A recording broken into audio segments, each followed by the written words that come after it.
Other payments that were approved from the fund were Kericho County Referral Hospital, Kenya shillings 2,37,500.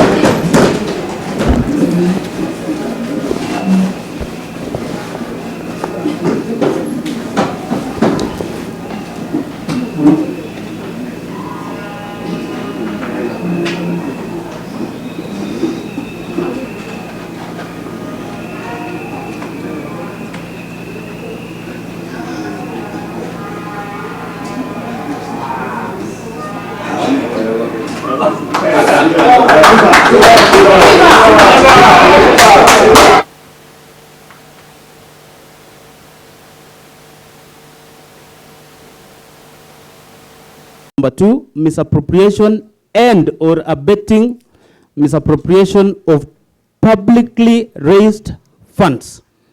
Number 1, on various dates between 14th July 2023 and 9th July 2023, the governor grossly violated the provisions of Article 10, Article 73, and Article 75 of the Constitution, and Section 29 and 34 of the Leadership and Integrity Act 2012 by A, overseeing misappropriation of funds raised for the victims of horrendous Londiani Junction accident tragedy, in which over Kenya shillings 9 million of public funds were lost.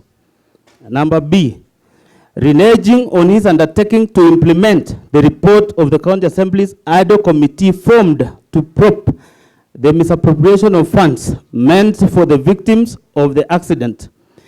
There is evidence that the governor filed a suit and or supported a suit by those implicated in the report of the County Assembly's ad hoc committee in Kericho ELRC petition number E006 of 2023, that is Dr. Wesley Bor and 5 others versus the governor, the county government of Kericho, the county government and others, and Kericho ELRC petition number E014 of 2023, Victor Toom and others versus the governor, Kericho County government and others. Number C, being personally and directly complicit in the flawed award of tenders for service provision during the fundraiser and requiem mass of the victims of the accident. Number D, the county governor has in his regard committed numerous and various acts in the course of his duties that are contrary to and in violation of the Constitution and the laws of Kenya. These include number I, or number 1, Roman 1, the authenticity of the various payments made cannot be confirmed.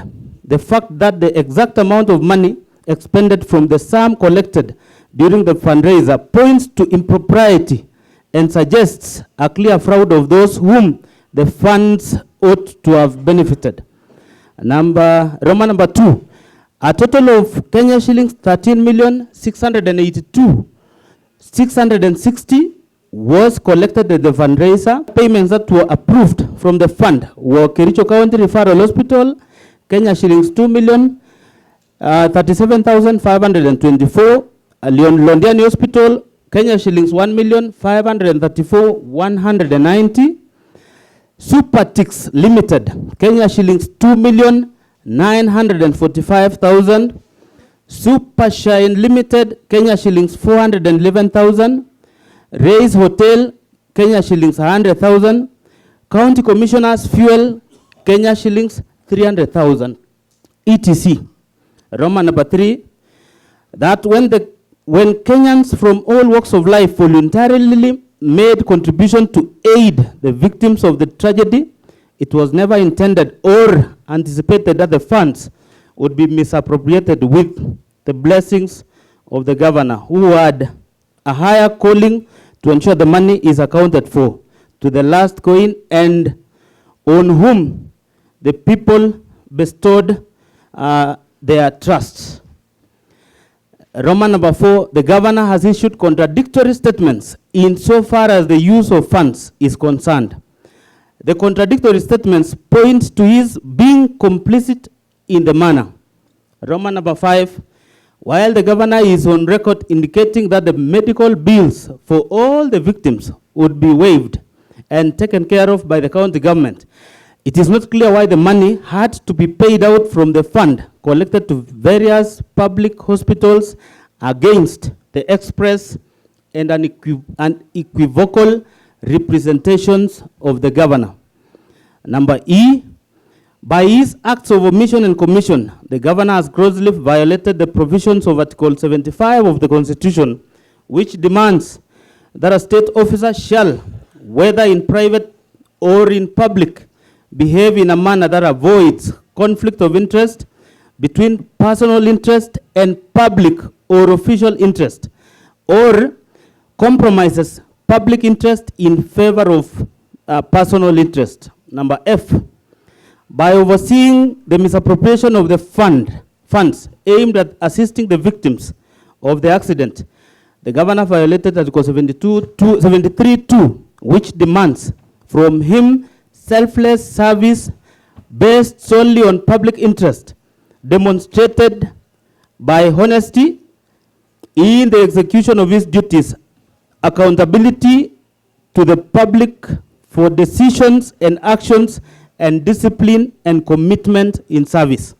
Number G, by allowing himself to be a master of doublespeak in such a grave matter that shook the conscience of the nation, the governor violated Article 73(1)(a) Roman 2 and Roman 3 of the Constitution, which demand that he at all times demonstrate respect to the people and brings honor and dignity to the office he holds.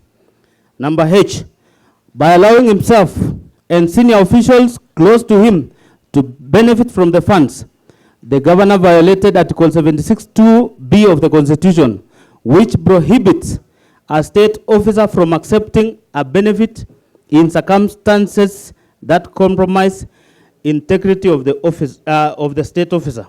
Number I, by failing to ensure that the decision-making in the executive office of the county governor are not influenced by corruption, nepotism, and other callous and improper motives, the governor has failed to exercise objectivity and impartiality, thus violating Article 73(2)(b) of the Constitution, Kenya 2010. Evidence of the governor's engagement, connivance, and complicity in the acts of misappropriation and or abetting misappropriation of publicly raised funds is to be found in Roman number 1, the report on the investigation of Londiani accident victims, fundraising held on 14th of July 2024.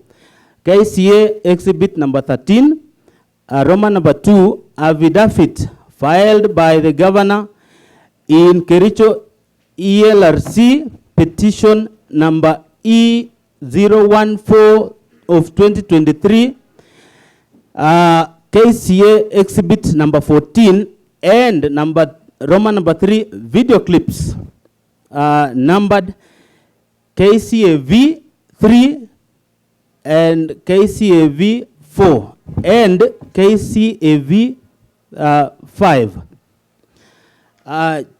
Charge number B, Mr. Speaker, abuse of office. And allow me to take a sip, Mr. Speaker. Yes, it's in order, the Honorable Procedural.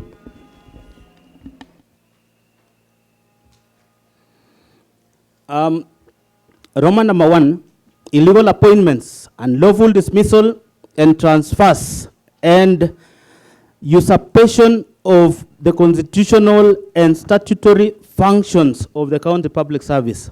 Number 1, the governor has variously engaged in Roman number 1, gross misconduct, and Roman number 2, gross violations of Article 10, 73, 75, 232, 235, and 236 of the Constitution. Roman number 3, gross violation of Section 17 of the Public Officer Ethics Act, Section 55, Section 59, Section 59A, Section 60, Section 62, Section 63, Section 64, and Section 65 of the County Governments Act, Section 4 of the Public Appointments County Assemblies Approval Act of 2017, and variously abused his office by number A, illegally appointing one Mrs. Alice Bett, now Judge of the High Court, as the County Attorney when there was a substantive office holder, an act which the Employment and Labor Relations Court, Honorable Lady Justice Wasilwa, affirmed was irregular and procedural and unlawful in Sang versus Governor Kericho County and two others. Petition number E001 of 2023. In that case, the governor was found by the court to be in gross violation of Article 73 and Article 232 of the, when there was a substantive holder, office holder in the name of Mrs. Jacqueline C. Langat, and the vacancy had not arisen. Mr. Speaker, there was an advert when there was an holder of the office, and this is illegal because you cannot advertise a position where the person holding office is still in office. The evidence of the governor's engagement, connivance, and complicity in the foregoing acts of illegal appointments and lawful dismissals and transfers and usurpation of the constitutional and statutory functions of the county organs is to be found, Roman number 1, judgment of the Employment and Labor Relations Court in Kericho in the case of Collins Sang versus Governor Kericho County and two others. Petition number E001 of 2023, 2024 KELRC, that is KCA exhibit number 14. Roman number 2, a copy of the advertisement for vacancies, KCA exhibit number 15. Roman number 2, subversion, discrediting, and impeding of the oversight role of the County Assembly. Number 1, on 3rd September 2024, the governor engaged in Roman number 1, gross misconduct, and Roman number 2, grossly violated the provision of Article 10, Article 73, Article 75, Article 174, and Article 185(3) of the Constitution. Or whose name has been mentioned adversely has a right to be heard, and therefore His Excellency the Governor, Dr. Eric Kipkoech Mutai, will appear before this House on 2nd October 2024, and he is free, of course, to be accompanied by the lawyers so that he can defend himself before this House. So please note, and therefore that means this portion shall be moved and debated to conclusion on the same date of 2nd October 2024. Please be advised. Thank you, honorable members. I think that I'll just have to rise and put the question straight. Honorable members, I now rise to put the question, which is that this assembly do adjourn until 2nd October 2024 to deliberate on the matters as raised by the leader of majority. Will as many as are of that similar opinion say aye? Will as many as have contrary opinion say nay? And the ayes have it. Thank you. Sana wanahabari, kwa majina naitwa Philip Rono, mimi ndio kiongozi wa walio wengi bunge la Kericho.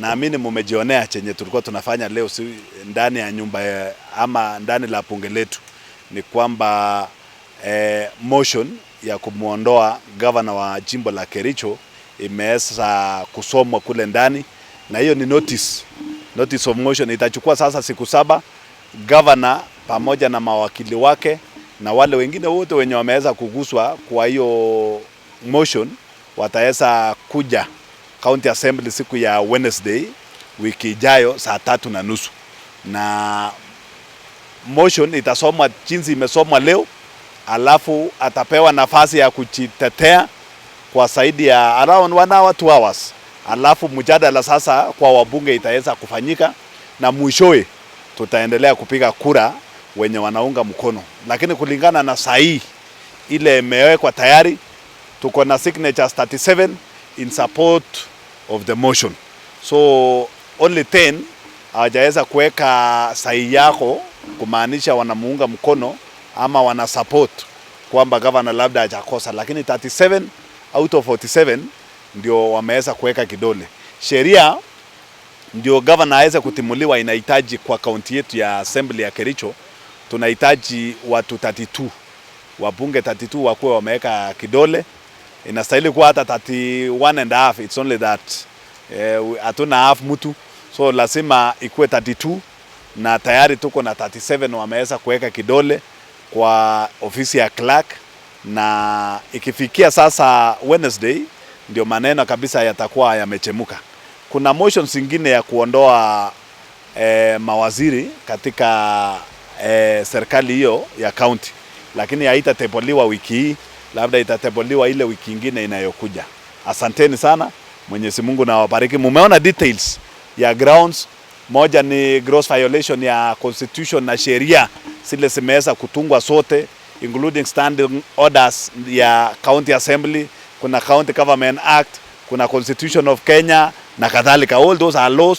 Kuna gross misconduct, ile maneno governor ameweza kuwa anaongea na kutusi watu na kuaibisha watu, hiyo mambo ya chapter 6, mambo ya integrity na kadhalika. Kwa hivyo mengi tutaweza kuyaongea ama kugusia Wednesday next week. Asanteni sana.